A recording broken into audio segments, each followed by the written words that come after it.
Renk Radyo'dan merhaba değerli dinleyiciler. Kent Gündemi programıyla tekrar karşınızdayız. Bugün Ankara'dan bir konuğumuz var. KESK Eş Genel Başkanı Sayın Ayfer Koçak konuğumuz. Ayfer Koçak ile biz KESK'in 30 Kasım'da Ankara'da yapmayı planladığı bütçe mitingini konuşacağız. Öncelikle hoş geldiniz diyelim Ayfer Hanım. Hoş bulduk. İyi yayınlar diliyorum öncelikli olarak. Ve teşekkür ediyorum bizi konuk ettiğiniz için. Biz teşekkür ederiz geldiğiniz için.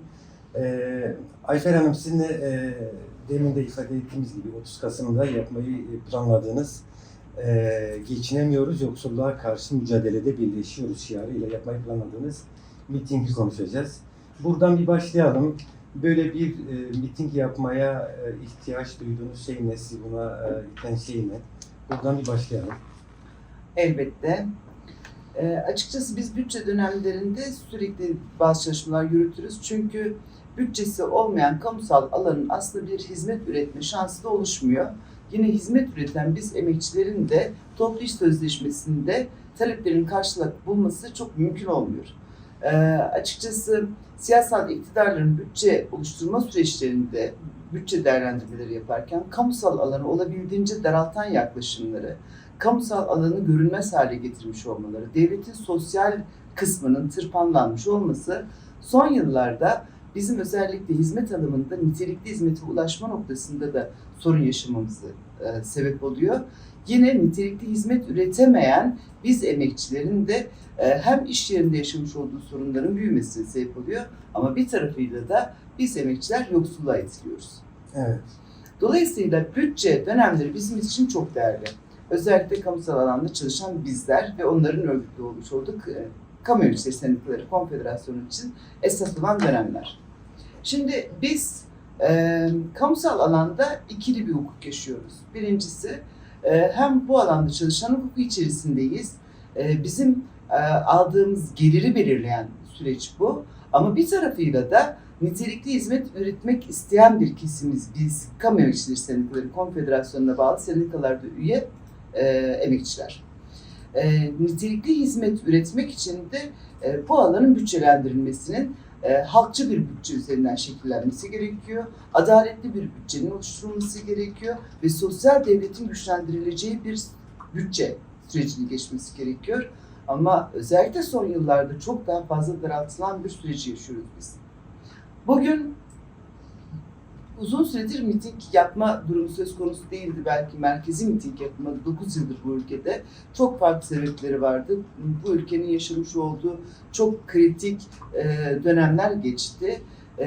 Ve biz çok zorlu süreçlerden de geçtik. Ama bugün artık emekçilerin yaşadığı yoksulluk öyle bir düzeye geldi ki hepimizin bir araya gelip ortak bir ses çıkartmaktan başka şansımız yok. Evet. Hangi noktadayız? Örneğin bir kamu emekçisi emekli olduğunda almış olduğu ücretin ortalaması 18.000'e kadar düşmüş. Genel olarak da çalışırken almış olduğumuz ücretin sadece 1/3 düzeyinde bir emeklilik durumu söz konusu. Bundan kaynaklı da artık emekli olamıyoruz. Çünkü bahsettiğimiz rakamlar açlık sınırının dahi altına düşüyor.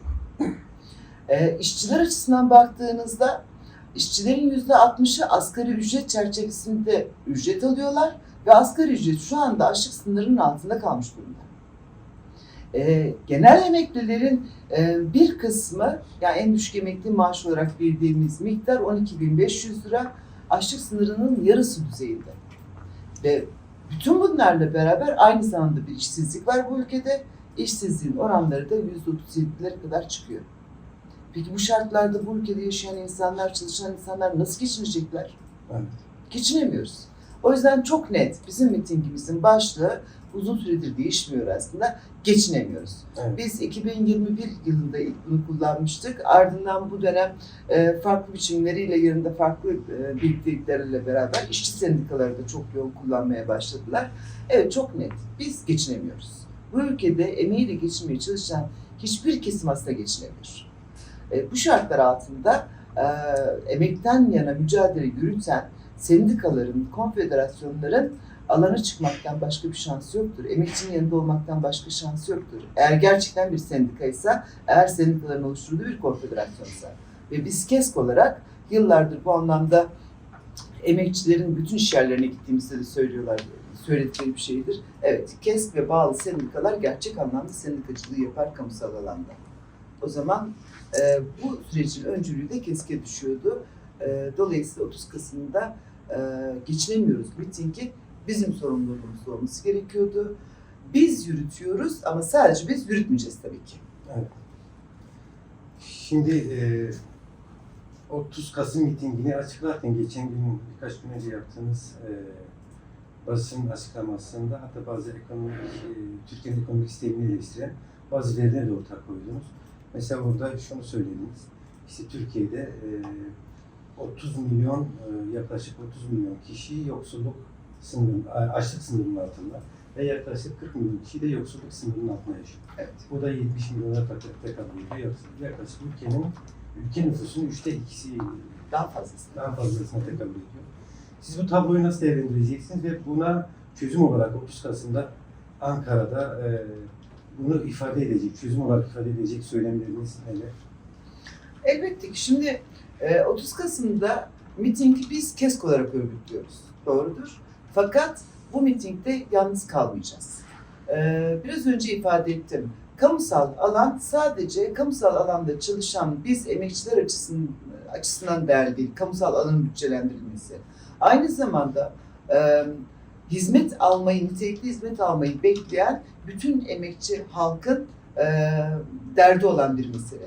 Çünkü kamusal alan yeterince bütçelendirilmediğinde hizmetler de nitelikli hale getirilemiyor. Hizmetlerin nitelikli hale getirilemeyişi de en çok yoksul emekçileri etkiliyor. Evet. Zengini etkilemiyor. Zengin açısından, sermaye sahibi açısından kamusal alan dışında birçok alandan hizmet alma şansını yakalama durumu söz konusu. Ama biz emekçiler açısından başka şansımız yok. Dolayısıyla bu alanın bütçelendirilmesi sadece bizim meselemiz değil, mitingimizde sadece bizimle yürümeyecek. Gittiğimiz bütün illerde ki biz 56 ili kapsayan, öncelikli olarak 56 ili kapsayan bir örgütlenme çalışması yürütüyoruz şu anda. Başlangıcını evet Diyarbakır, Mardin, Van, Hakkari, Şırnak, Ağrı, Batman, Siirt illeriyle başladık. Ama 5 hafta boyunca sürecek çalışmalarda bütün bölgelerde yürütülecek bir çalışma olacak. Gittiğimiz illerde de emekten yana, demokrasiden yana, barıştan yana sürekli yan yana gelebilmiş olduğumuz tüm kurumları bu mitingde yan yana görmek istediğimizi söyleyeceğiz ve davet edeceğiz. Evet. Bu miting hepimizin mitingi olacak. Nitelikli hizmet almak isteyenler ve nitelikli hizmet üretmek isteyenler Ankara Meydanı'nda buluşacaklar diyoruz. Evet. Bunu aslında soracaktım. 30 Kasım planlamanızda 30 Kasım'a kadar çeşitli eylem ve etkinlikleriniz olacak. Bunlar arasında siyasi partileri, kamu, sendikalar, dernekler ziyaretleriniz var. Bu ziyaretlerden, bu kamu kurumu demeyeyim de siyasi partilerden ya da STK'lardan beklentiniz ne taleplerine gidiyorsunuz? Şimdi beklentimiz şu, tabanlarıyla birlikte bu sürecin örgütleyicisi de olmalarını bekliyoruz biz açıkçası. Biraz önce ifade ettim. Yani bütçe meselesindeki bizim koymuş olduğumuz tutum, tavır aslında bu halkın tamamını ilgilendiriyor. Dolayısıyla bu halkın üyesi olmuş olduğu partilerin, derneklerin, emek mücadelesi veren meslek örgütlerin, sendikaların tamamının da halkın bu ihtiyaçlarını gören bir noktada hareket etmesini bekliyoruz ve örgütleyicisi olmasını da aynı zamanda bekliyoruz. Alanda buluşmanın zemini yaratmalarını istiyoruz. Böyle bir ilişki kurmaya çalışıyoruz. Ve herkesin de, bu tüm kesimlerinde Ankara mitingine geldiklerinde keskin bayrakları altında değil, sadece keskin sözü üzerinden değil, evet, alanda kendi pankartlarıyla, kendi dilleriyle, kendi renkleriyle, kendi talepleriyle alanda olmasını istiyoruz. Alan ne kadar renkli olursa bizim açımızdan o kadar değerli olur. Çünkü bu ülke çok renkli bir ülke. Talepleri ve sorunları çoklu olan bir ülke. O sorunların ifade edildiği ortak buluşma noktalarına ihtiyaç olduğunu düşünüyoruz. Örneğin bu ülkede ekonomik sorunlarla beraber biz kamu emekçiliğinin yaşamış olduğu en büyük sorunlardan bir tanesi çalışma ortamlarımızda iç barışın ortadan kaldırılmış olması. çalışma ortamlarındaki iradi gücümüzün ortadan kaldırılmış olması. Şimdi bu programı izleyen, dinleyen muhtemelen birçok öğretmen arkadaşım vardır. 15 yıl önce, 20 yıl önceki öğretmen-öğrenci ilişkisiyle bugün öğretmen-öğrenci ilişkisi maalesef aynı değil. Ve maalesef iyiden yana gitmiyor, kötüye doğru gidiyor. Evet. Öğretmenlerin okullardaki irade düzeyleri maalesef zayıflatılmış durumda. Ya bugün kadın öğretmenlere giyim dersinden bahsedebilecek bir milli eğitim var karşımızda. Yani böyle bir tartışma yaşanabiliyor. Bugün okullarda örneğin çöpler temizlenmiyor, toplanamıyor. Okullara hizmetli kadrosu açılmıyor. Ve haftada sadece 3 gün gidecek insanlar işte birkaç saat çalışarak okul temizliği yapacaklarmış ve günde de 560 lira ücret alacaklarmış. Bu gerçekçi değil. Bunun gerçekçi olmadığını biz bir aydır okulları görüntülerinden anlıyoruz. Evet. Şimdi ben açık söyleyeyim. Bu şartlarda eğitim olmaz. Bu şartlarda eğitim olmayacağını eğitimciler çok iyi bilirler. Şartların düzenlenmesi gerekir. Ama buna karşı bir tutum alınması gerekiyor. Bu tutumu sadece Kamu Emekçileri Sendikaları Konfederasyonu bünyesindeki üyelerimizin alması yetmez. Bu tutumu orada çalışan bütün eğitimcilerin alması gerekiyor. Benzer bir şey sağlık emekçileri açısından çok açık. Yıllardır sağlıkta şiddet meselesi sürekli gündem oluyor. Şiddeti doğuran sebepler nelerdir? İnsanlar hastaneye bir kere ulaşmakta sorun yaşıyorlar. Şehir hastaneleri denilen şey çok süslü püslü açığa gösterildi. Çok ciddi paraların aktarıldığı alanlar ama merkezlerden o kadar uzaklaştırıldı ki ona ulaşılması bile zorlaşmaya başladı. Evet. Ama randevu sistemi verildi. Haftalar sonrasında randevu veriliyor. Hele ki bir tetkik yapmak istediğinizde, ayrıntılı tetkikler istendiğinde bu tetkikler için 6 ay, 1 yıl sonrasında verilen randevular var. Şimdi istihdam bir kere açılmıyor. 3 kişinin yapması gereken işi bazı hastanelerde tek kişi yapmak zorunda kalıyor. Ortalama bir hastaya ayrılan süre 2 dakikaya kadar düşürülmüş durumda. Doğal olarak bunların hepsi aslında bir mutsuzluğu, bir aslında ulaşamamayı, nitelikli hizmete ulaşamamayı yaratıyor. Aslında hükümetin sözünüzü kestim, Evet. sağlıktan bahsettiniz, oradan biraz girelim. Hükümetin en çok böyle övündüğü alanlardan biri de sağlık. İşte sağlık alanında biz bayağı bir ilerleme kat ettik söylemleri var, bir reformlar gerçekleştirdik söylemleri var. Ama bugün pratikte aslında insanların, demin siz de ifade ettiniz, aylarca bir film çekmek için randevu aldığı bir durum var. Evet. Yani o zaman madem bu kadar iyi, başarılısınız, peki sağlıkta şiddet niye bu kadar artıyor diye sormuyorlar kendilerine. Cevabı nedir? Ya da ambulanslarla ilgili geçtiğimiz ay eylem yaptığı Sağlık Emekçileri Sendikamız, yine bizim İstanbul'da yapılan eylemlerde ambulansların görüntüleri teşhir edildi. Bu ambulansların hali niye öyledir? Ya da insanlar niye sağlığa ulaşamadıklarını düşündükleri için tamamlayıcı sağlık sigortasına doğru yönelmeye zorlanıyorlar? O zaman sormak zorundayız. İnsanlar gerçekten çünkü ulaşamaz hale gelmiş durumdalar hizmete. Kaldı ki kamuda tasarruf paketi adı altında bir paket ilan edildi biliyorsunuz. Yaz döneminde. Şimdi biz bu paketi de değerlendirdiğimizde şunu söyledik. Kamuda zaten bir yeterince bütçelenme olmadığı için bu tasarrufun da buradan doğru yapılması mümkün değil. Yani gerçek anlamda bir tasarruf paketi tanımlamak mümkün değil. Evet. Ve kamu kurumlarında en temel çalışmalarda bir kısıtlama gidildi, tasarruf. Aynen öyle. Neydi mesela? Servislerin kaldırılması. Zaten çok az olan, merkezi teşkilatlarda olan servislerin kaldırılmasından bahsettiler. Bugün geri adım atmak zorunda kaldılar, gördünüz. Ve geri adım atarken ki gerekçelerin tamamı bizim o gün söylediğimiz gerekçeler. Yani insanların işe yetişememeleri, enerji kaybı, insanların kendi araçlarını çıkartmak zorunda kalacakları meselesi, özellikle büyük kentlerde birden fazla toplu ulaşım aracını kullanmak zorunda kalacakları ve benzeri örneklerin tamamı, gerekçelerimizin tamamı bugün geri adım atma gerekçesine dönüşmüş durumda. Başka ne yaptılar? Diyorlar ki emekli olan kadar istihdam açacağız. Ya emekli olan kadar ya da hayatını kaybeden kamu emekçisi kadar istihdam edeceğiz diyorlar. O zaman söyleyelim.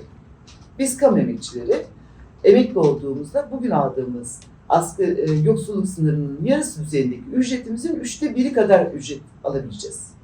Bu durumda sizce biz emekli olabiliyor muyuz? Kamu emekçileri artık yaş haddine gelmeden emekli olmayı isteyebiliyorlar mı? İsteyemiyorlar. O zaman siz genç işsizlere ne diyorsunuz? Kamuda istihdamın kapatıldığını söylemiş oluyorsunuz. Başka hiçbir şey değil. Peki hangi şartlarda bunu söylüyorsunuz? İşsizlik bu ülkede %37'leri bulmuş. Bu şartlarda söylüyorsunuz. Başka? Örneğin yine örnek vereyim. Ben aynı zamanda öğretmen olduğum için belki oraya dair çok fazla örneğim var yaşamın içerisinden de. Ücretli öğretmenlik diye bir mesele var bu ülkede. Evet. Ücretli öğretmenliğe var, açığın doldurulması için var. Ve kurduğu ilişki bir iplik bağı kadardır. Almış oldukları ücret, asgari ücretin bir çok daha altında kalan bir ücrettir. Bir ay boyunca çalışan öğretmenin almış olduğu ücret, asgari ücretin dahi altında bir ücrettir. Ve tam zamanlı çalıştıkları halde yarı zamanlı sigortalanırlar. Aslında anayasa hükümlerine bile aykırı bir şekilde Milli Eğitim Bakanlığı öğretmen çalıştırıyor. Siz bu şartlarda istihdam açmayacağız diyorsunuz. Kamuda tasarruf paketinin bu kadar sert tedbirleri var. Lojmanları satacağını ya da raiç bedelini yükselteceğini ifade ediyor. Yine bu paketin içerisinde ifade ediyordu. Peki bütün bunların hepsini yaptığında, bütün bu paketteki tasarruf tedbirlerin hepsini uyguladığında bütçeye karşılığı neydi? Ekonomistler o dönem hepsi açıklamalar yaptılar. %5'i buluyor. Bu ne anlama geliyor? Evet. Demek ki kamu zaten bütçelendirilmemiş ki siz çok sert tedbirler alsanız dahi, yani sert bir tasarruf uygulasanız bile aslında bir tasarruf ortaya çıkmıyor. Yani bu kamu özel işbirliği projeleri diye geçen birçok proje var ya, oradaki miktarın 20'de biri bile değil. Gerçekten hepsi uygulandığında dahi. Böyle bir süreç yaşıyoruz. Evet.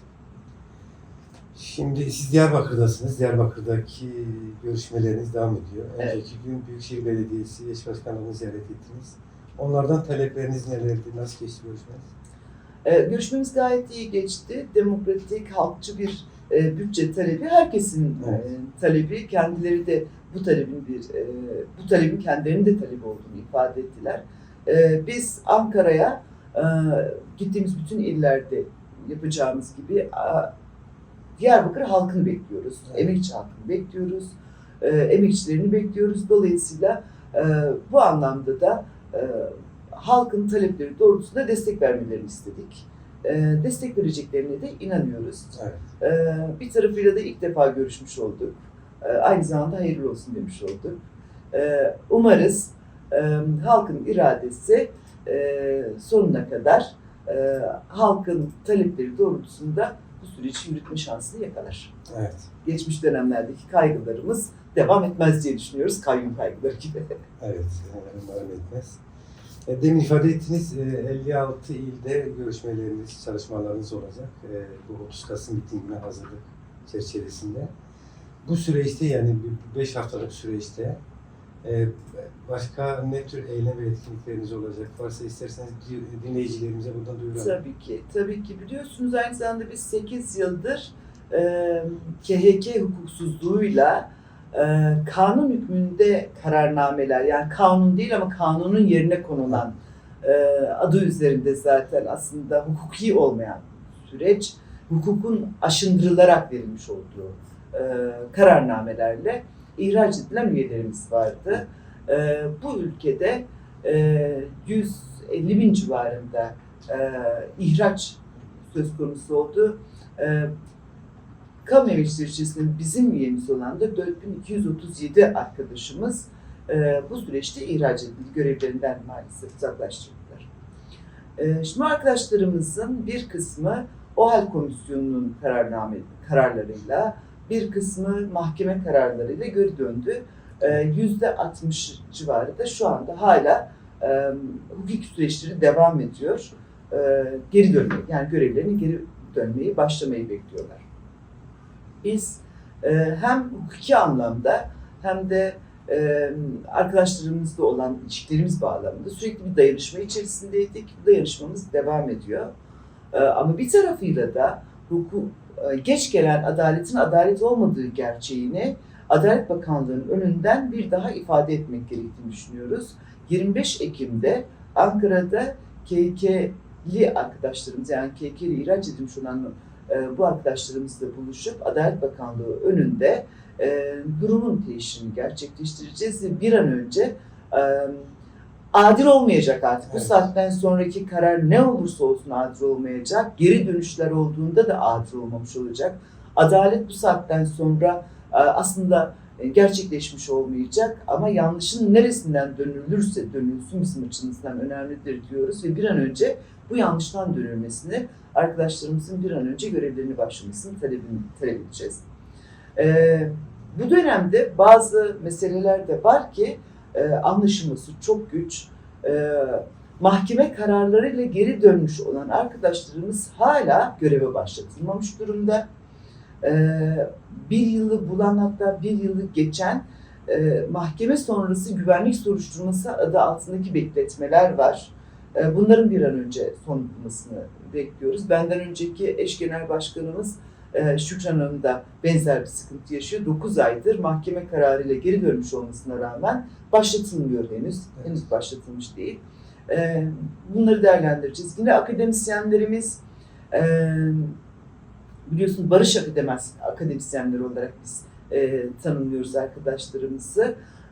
Döneminde kendilerini yapmış oldukları, zaten açıklamalarda da ifade ettiler, görevleri olduğunu, sorumlulukları olduğunu ifade ederek bir barış bildirisi kaleme almışlardı, imzalamışlardı.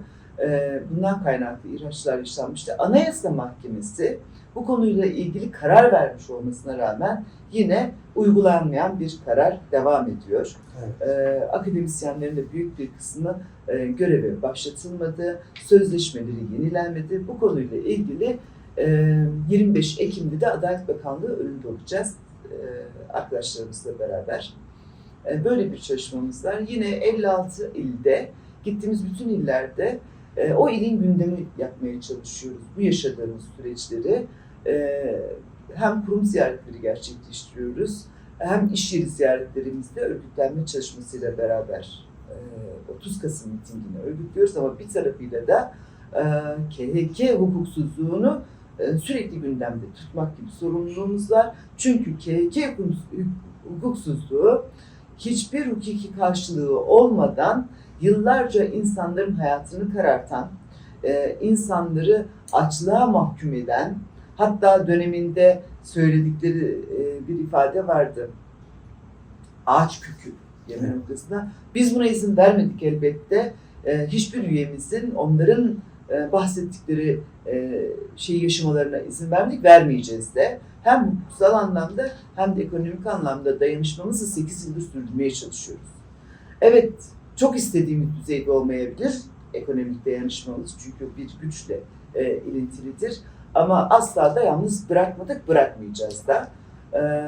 İç hukuk yollarının tükenme sürecinde, tükenmeye giderken uluslararası düzeyde de ahim süreci yürütülecek. Orada da gündemde tutmaya devam ediyoruz. Bu hukuksuzluk bir gün bitecek.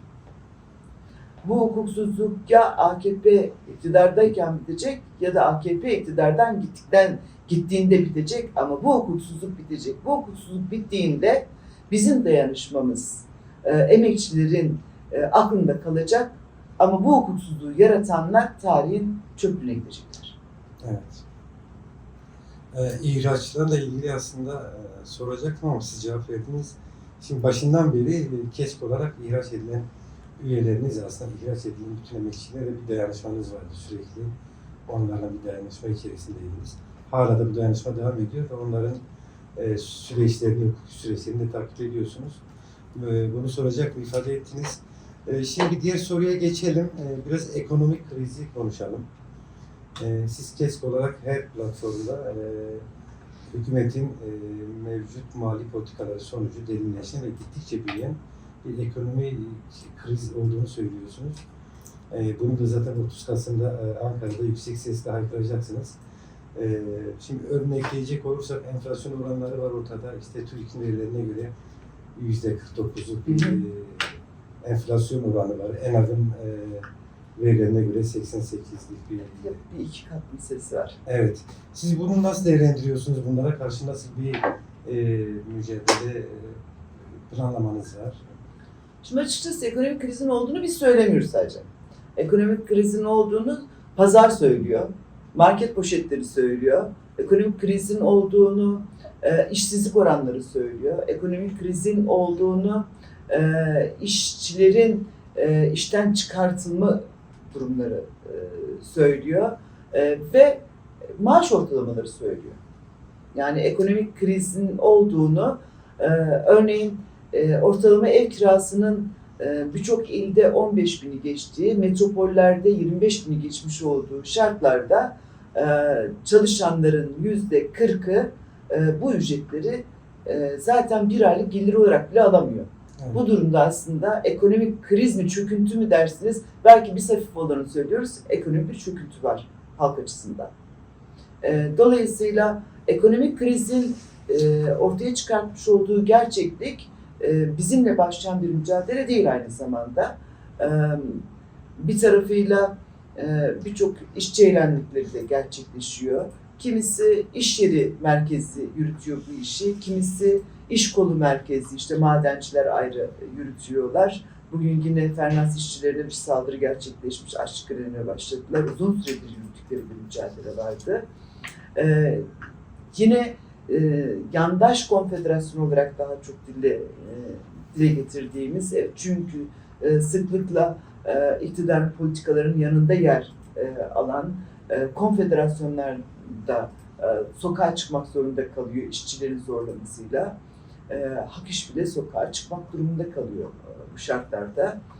Dolayısıyla bütün kesimlerden bir tepki var. İşçiler ürettiklerini sokağa döküyor, yollara dökmek durumunda kalıyorlar. Çünkü kazandıkları miktar harcadıkları miktarı karşılamıyor. Evet. Çiftçiler bir süredir hayvanlarını satmak zorunda kaldıklarını ya da kesime verdiklerini söylüyorlar. Uzun süredir tarlalarını satma eğiliminde olduklarını söylüyorlar. Bu çok ağır bir süreç aslında. Çünkü çiftçilerin bu noktaya gelmiş olması gelecekte bizim açımızdan bir gıda krizi demektir. Daha sağlıksız yiyeceğe ulaşmak demektir. Yani sağlıklı yiyeceğe ulaşma şansımızın ortadan kalkması demektir. Dolayısıyla biz sadece gündemi bile takip etsek bir ekonomik krizin gerçekliği yüzümüze vuruyor. Ki bizler de en nihayetinde emekçileriz, emeğiyle geçinenleriz. Yaşadığımız kriz markette, pazarda her yerde yüzümüze vuruyor. Dolayısıyla ekonomik krizin olduğunu buradan doğru söylemek elbette mümkün. Artık TÜİK'in enflasyon oranlarının gerçek olmadığı sanırım herkes tarafından kabul görüyor. Biz sepetin açıklanmasını istedik. Uzunca bir süre sepet açıklanmadı. Bir ara işte 3 ay mı oldu? 3 ay öncesinde içerisindeki bazı kalemler ifade edildi. O kalemlerin karşılığı çok komikti. Kirayı 5.000 olarak tanımlamışlar. 5.000 liralık kirayı nereden bulabileceğimizi biz merak ediyoruz, bulamıyoruz. Evet. Yani gittiğimiz hiçbir yerde görmedik şimdiye kadar. Biz sürekli il il geziyoruz örgütlenme kapsamındaki çalışmalarda. Ama onlar buluyorlar. Son zamanlarda anladık ki yemek konusunda işte muhalif belediyelerin açmış olduğu lokantalara gidip sıraya girmiş olabilirler. Çünkü oradaki fiyatlara denk fiyatlar tanımlanmış. Ama hiçbir lokantada 40 liraya yemek yemeyeceğimiz gerçeğini bence herkes biliyor artık. Evet. Evet. Dolayısıyla TÜİK'in ortaya sunmuş olduğu enflasyon oranları gerçeği yansıtmıyor. ENAK üzerinden ve bizim aynı zamanda Büro Emekçileri Sendikamızda özellikle emekçilerin enflasyonunu özellikle çıkartıyor, her ay çıkartıyor, ortaya koyuyor. TÜİK'in enflasyon oranıyla ilgisi yok. Evet, rakamlar çok farklı. Yok, çok yani güzel. çok farklı. Dolayısıyla zaten O bile, yani TÜİK'in aslında enflasyon oranları bile açlığı, yoksulluğu, sefaleti tanımlıyor bu ülke açısından. Ama rakamlara takla attırmak bir şey kurtarmıyor. Bu ülkede çok yoğun bir enflasyon, uzun süren bir enflasyon var. Enflasyon bu dönem düştü, tanımlamaları var, rakamsal olarak değişiklikler tanımlanıyor. Elbette olabilir ama enflasyon artışların hızı anlamında bir düşüşü gösterir. Artışlar devam ediyor demektir. Yani enflasyonun düşüşü artış hızının azaldığını gösterir ama zaten şu andaki durum yeni ekonomi modeli, özellikle Mehmet Şimşek'in ortaya çıkarttığı bu yeni ekonomi modelinde harcama yaptırtmama, yani aslında yoğun olan emekçi kesimin harcama yapmasını engelleyen bir yerde. Çünkü harcama yapacağı kadar bir gelir verme üzerine kuruluyor. Yani asgari ücrete zam yapılmamasının gerekçesini de bunun üzerinden tanımladılar. Yani harcama yapmamak aslında açlık noktasını bırakmak demek şu an itibariyle tanımlanabilir. Bu şartlar altında emekçilerin artık susmaması gerektiği ortada. Hiç kimse de susmuyor. Sadece o seslerin birleşmesi gerekiyor. Evet. Yani sokağa çıktığınızda, belki röportajda izliyorsunuz, belki siz de yapıyorsunuzdur. Sokağa çıktığınızda bir insana elinizi uzatsanız, mikrofonu uzatsanız en az 20 saat susturamazsınız benim konuştuğum gibi. Peki. Şimdi 30 Kasım'ı konuşmaya devam edelim. 30 Kasım mitingini demin siz ifade ettiniz. Aslında bu mitinge sadece KESK'in ya da KESK üyelerinin ya da KESK'e bağlı sendikaların katılması değil. Bütün sendikalar, kime bağlı olursanız olun, hangi sendikanın kime yakın olduğu çok önemli değil. Biraz da genel bir miting olacak. Buna dair bir çağrınız var mı?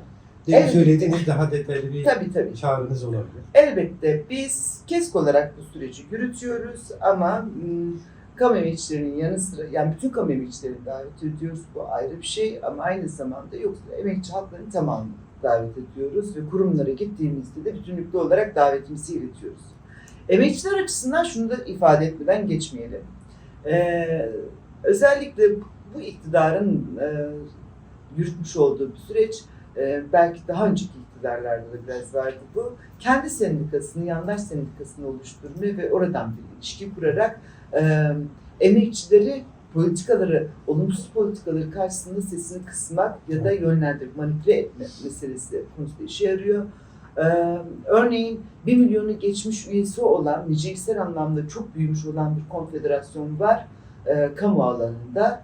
Ama bu konfederasyonun emekçileri kazandırdığı ne var diye sorması gerektiğini düşünüyoruz emekçilerin. Yani bu kadar büyüyen bir konfederasyon bu kadar büyürken, bir sendika bu kadar büyürken emekçinin hakları niye bu kadar küçülüyor sorusu en önemli sorulardan bir tanesi. Biz iş yerlerine gittiğimizde emekçileri bunu sordurmak istiyoruz. Ve bu sorunun cevabını zaten sorguladıklarında Ankara'da olmaları gerektiğini, KESK'in içerisinde örgütlenmeleri gerektiğinde sanırım yakalayacaklardır. Çok zor olmayacaktır. Biz kimseye kendimizi belki anlatmak zorunda değiliz. Çünkü aslında herkes KESK'i belli yönleriyle biliyor. Bir sendika mücadelesi dendiğinde akla ilk gelen KESK ve KESK'e bağlı sendikalardır. Bütün iş yerlerine gittiğinizde benzer şeyi duyarsınız. Evet. O zaman artık bu emekçilerin bir sendikaya ihtiyacı olduğu gerçeğini görmek gerekiyor. Bütün emekçiler üyemiz olsun olmasın, evet Ankara'da olacaklar, bunu istiyoruz. Ama aynı zamanda örgütlenecekler. Gerçek örgütlenme de gerçek sendikada olur diyoruz ve bağlı sendikalarımızla örgütlenmeye davet ediyoruz emekçileri. Evet. Şimdi KESK'e karşı yoğun baskılar da var aslında. Özellikle 2016 sonrası, darbe sonrası KESK'e bağlı sendikalara üye olan kamu emekçilerine yoğunca baskılar yapıldı. İşte sendikalarından istifa edip hükümete yakın sendikalara üye olmaları yönünde baskılar yapıldı. O süreçler nasıl oldu ve şu an ne durumdasınız? Geri dönüşler oldu mu? Şimdi aslında şöyle baskılama meselesi olabildiğince yandaşlık ilişkisini geliştirme üzerinden. Belediyelerde bu çok yaşandı. Evet. Kadınlar geldikten sonra özellikle belediyelerde bu çok yaşandı. Evet, çok yaşanıyor. Birçok yerde yaşanıyor. İşte müdür olmak zor oluyor belki. Yani bazı imtiyazlar konusunda işte muhalif sendikalarda olduğunuzda işte hizmette yükselme, işte liyakat, mesela kaldırılmış olduğu mülakat meselesinden kaynaklı yaşanan sıkıntılar yaşanabiliyor. Bunlardan kaynaklı ayrılışlar oldu mu sendikalarımızdan? Evet. Yine ihraçlar meselesi, açığa almalar meselesi kaygı yarattı mı emekçilerde? Elbette yarattı. Bu kaygılar çok anlaşılamayacak kaygılar da değil aslında. Evet. Anlaşılabilir kaygılar. Şimdi insanlar işlerinden fakat atılacak tehdidiyle karşı. Aynen öyle. Fakat bu kaygılar da kendini kurtarma uğraşılarının bir sonuç alıp almadığına baktığımızda aslında hiçbir sonuç almadığını, kendini kurtarmak için sendika olma özelliğini görmedikleri yerlere geçişlerin ya da sendikasız kalmanın da bir çözüm olmadığını, hizmet içi yükselmeler yaşasalar dahi yükseldikleri yerin de aslında anlamsızlığa doğru gittiği gerçeğini bilmek zorundalar. Evet, evet, müdür olabilir. Müdürlük belki bizim üyemiz olmadan daha kolaydı bu dönemde. Ama artık müdür olmanın da anlamının kalmadığı bir ortamda yaşıyoruz. Belki şef olmak bizim üyemiz olduğunda çok daha zordu. Tamam, başka bir yerdeyken şef olmak daha kolaydı. Yandaşta olduğunda şef olmak daha kolaydı. Ama artık şef olmanın bir karşılığı var mı? Onu sormak gerekiyor. Biz bütün halinde kaybediyoruz. Sadece biz muhalifler kaybetmiyoruz.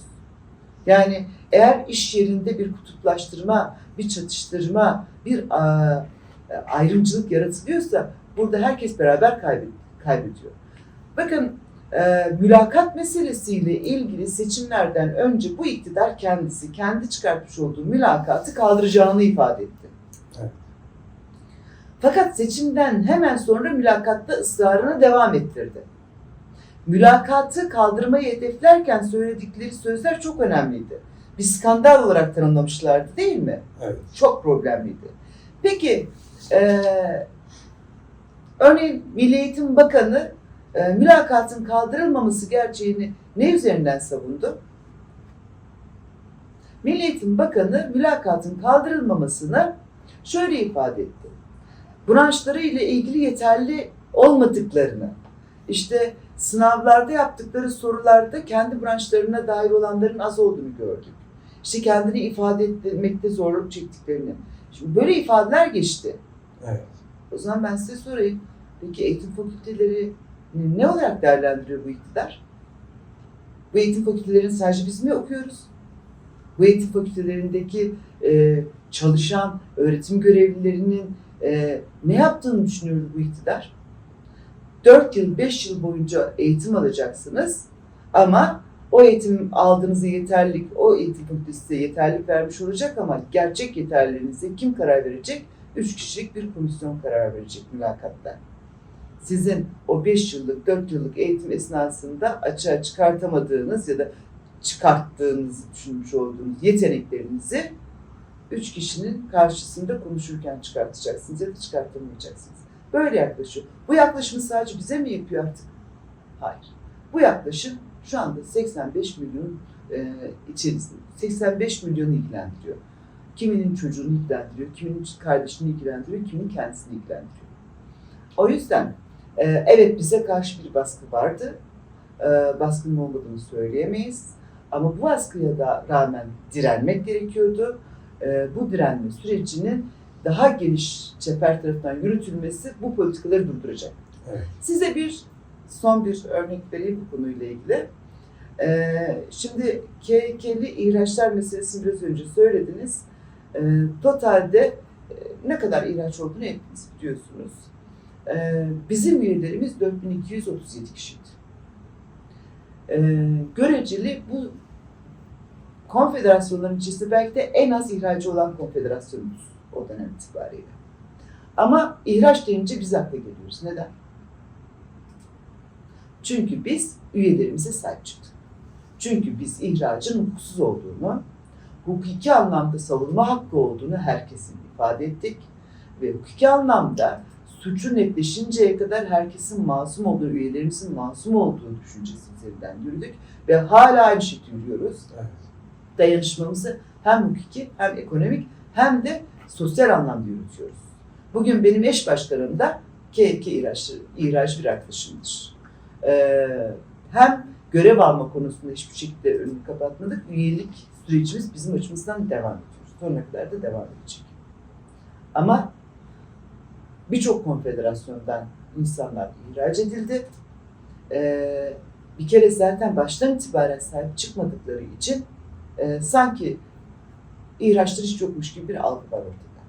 Oysa ki size sadece kişi olarak bir soru sormak isterim. Kendinizi nasıl hissedersiniz? Bir sendikaya üyesiniz ve siz hiç hukuki olmayan bir sebep dolayısıyla iş yerindeki bir kişinin sadece sizin hakkınızdaki iftirası sonrası ihraç edildiniz. 3 yıl, 5 yıl, çünkü 5 yıla kadar sürdü o halde. 5 yıl boyunca açık ihraç oldunuz, işinizi yapamadınız, açlıkla sınandınız. Çocuğunuz okuyorsa belki okutamaz hale geldiniz. Aile ilişkileriniz belki sıkıntıya girdi. Ve sizin yıllarca aidat ödemiş olduğunuz sendikanız sizin yanınızda durmadı. 3 yılın sonunda ya da 5 yılın sonunda geri iade edildiniz. Ne hissedersiniz? Evet. Peki o sendika hangi yüzle size bakar? Evet. Çünkü bu ülkede o hal komisyonunun kararıyla hiçbir hukuk süreç yürütülmeden görevine iade edilen insanlar var. Hem de azımsanmayacak kadar. Ama bu insanlara sendikalara sahip çıkıldı. Oysa ki o sendikalara aidat ödemiş insanlar değil mi? Bir kere en başta böyle bir sorumluluk vardır.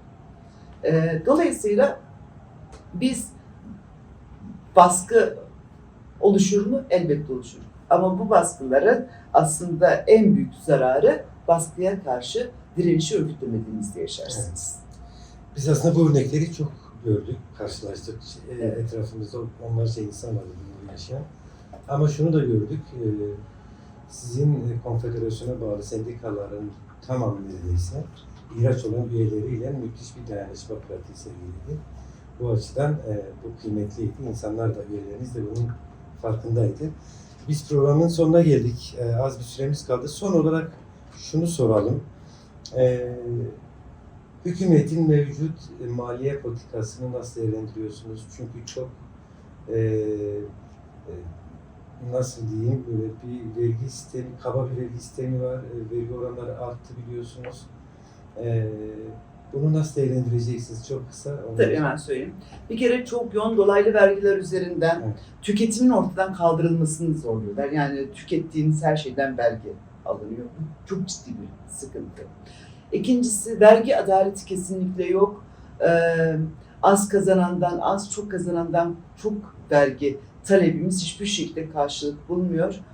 Çok büyük orandaki vergiyi hala emeğiyle geçinen Bodrumlu insanlar veriyor. Bu ülkede sermaye sahipleri vermiyor.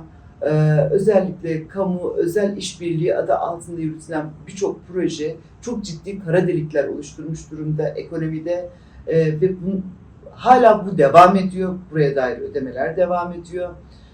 Yine şimdi Mehmet Şimşek'in bugünkü açıklaması da çok rahatsız ediciydi. Ek bir savunma bütçesi istenmiş biliyorsunuzdur. Evet. Ve buna dair yaklaşımı da ülkemiz çok zorlu bir coğrafyada diyor. Peki biz o zaman soruyoruz. Ya bu ülkemizdeki çocuklar zorlu yaşamıyorlar mı? İlk tasarruf ettiğiniz yer çocukların öğle yemekleriydi. Biz 2 yıl boyunca bir mücadele yürüttük. Çocuklar okullara aç geliyorlar, aç gidiyorlar. Kantinden alışveriş yapılmadığını biz tespit ediyoruz. Kantinlerdeki alışverişin oranları ciddi düşmüştü çünkü. Çocuklara yemek verilmesi noktasına talepte bulunduk. 2 ay verilebildi sadece ilkokul çağındakilere, hemen ondan tasarrufa gittiler. Evet. Siz çocukların yemeklerinden tasarruf edip savunmayı güçlendireceksiniz. En iyi savunma barışçıl politikalarla olur. Hem içeride hem komşu ülkelerle barış politikasıyla yürütülür diye ifade edelim. Ve dolayısıyla bir geçtiğimiz dönemki bir ekonomi politikası vardı zaten çokça eleştirilen, faiz karşıtı olduğunu söyleyerek yürüttükleri bir politikaydı. Bugün geldiğimizde hiç nas falan kimse takmıyor, çok yoğun faizle karşı karşıyayız. Hatta uluslararası sermaye burada iş gücü olarak gelmiyor ya da üretim olarak gelmiyor ama parasını getirip çok yoğun faiz üzerinden parasını katlamayı hedefine koyuyor. Böyle bir ülkeye dönüştü. Dolayısıyla bizim aslında çok şey söylememize gerek yok ekonomi politikası konusunda bu ülkenin. Ortaya çıkartmış olduğu gerçek kendisini gösteriyor. Çok kötü durumdayız. Demek ki çok kötü bir ekonomi politikası yürütülmüş. Evet. Kötüden Maalesef iyi bir şey çıkmıyor. Çıkmıyor maalesef. Garip bir ülke. Ayfer Hanım, programın sonuna geldik. Değerli dinleyiciler, KESK Kamu Emekçileri Sendikası Konfederasyonu Eş Genel Başkanı Ayfer Koçak konuğumuzdu. Ayfer Hanım'la 30 Kasım'da Ankara'da yapacakları mitingi konuştuk.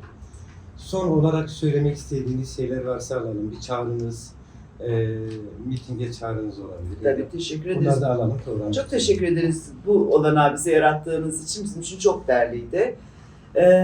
Şimdi aslında biz 30 Kasım'ı defaatle söyledim. 30 Kasım hepimizin mitingi.